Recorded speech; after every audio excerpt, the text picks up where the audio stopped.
Sa iba pang balita, apektado ng supply ng manok ang hindi lamang sa bansa kundi sa iba pang bahagi ng mundo.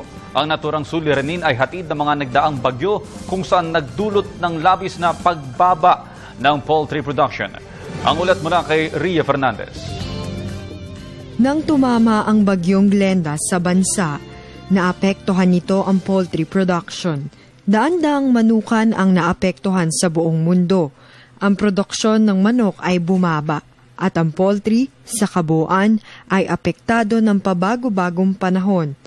Partikular na mapapansin ito sa pamilihan, kaya may ilang mamimili na nababahala na ang kanilang paboritong manok ay pansamantalang hindi magiging available sa mga palengke.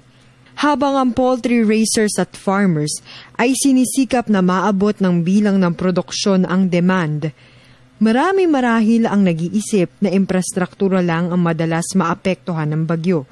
Ngunit naapektuhan din ito ang presyo ng basic commodities. Sa tuwing may bagyo, asahan na maapektuhan ang presyo ng manok at mga isda. Pero nahanap ang solusyon dito mula sa bansang Ukraine nang inanunsyo ni US President Barack Obama ang sanctions nito laban sa bansang Russia dahil sa pakikialam nito. Ang Russia naman ay pumalag, kaya naman ang Prime Minister ng bansa nagpahayag din ng sanctions kontra Estados Unidos at European Union. Ang malalaking farm sa Europa, gaya nitong sa Germany, sa labas ng kabisera ng Berlin, ay nakakapagbenta ng milyong-milyong manok sa loob ng isang buwan.